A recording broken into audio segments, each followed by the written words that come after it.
On the hour, rugbyleague.com news. Brought to you by Thomson Reuters, the global leader for news.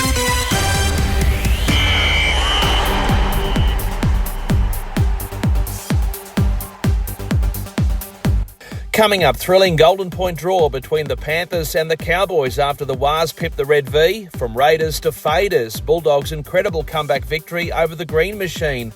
And Cup countdown, Robins and Dragons set to clash, the winner off to Wembley. But first, in the NRL, there's been one heck of a match in North Queensland in a game that went to Golden Point.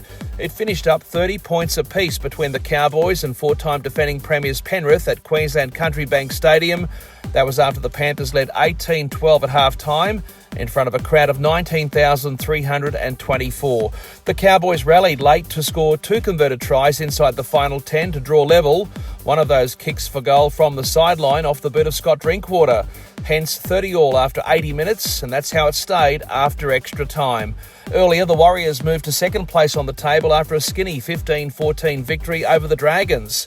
It was 14-4 to the Warriors at half-time. At one stage, they led 14 points to nil before the Dragons squared the ledger, only for the Wars to sneak home thanks to a drop goal by Luke Metcalf.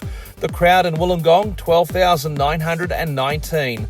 Super Saturday began with the top-of-the-table clash in Canberra, and what a cracking game that was. After being down 20-0 at half-time, Canterbury Bankstown finished over the top of the Raiders to win by 32 points to 20 in front of a crowd of 23,827, the biggest Raiders home crowd, in fact, since the mid-1990s.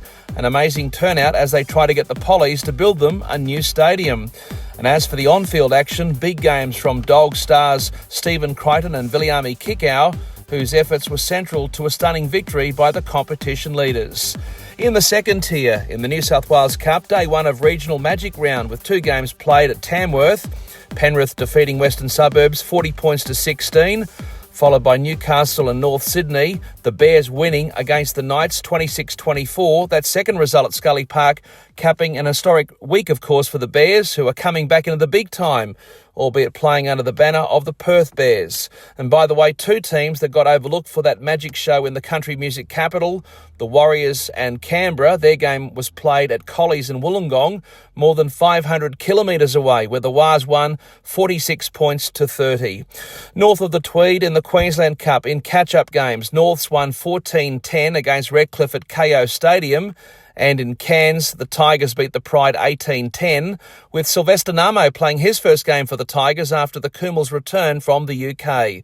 Across the Coral Sea, PNG's Digicel ExxonMobil Cup season continues.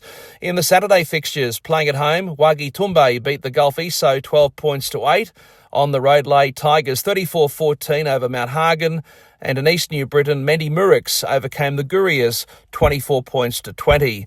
In the Northern Hemisphere, the first of the Challenge Cup semi-finals is fast approaching. In fact, kick-off between Hull KR and the Catalan Dragons at York is now less than 30 minutes away.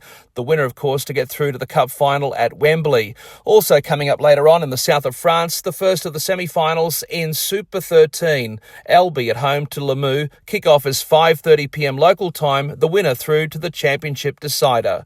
I'm Jason Costigan, and that's the latest in news on rugbyleague.com.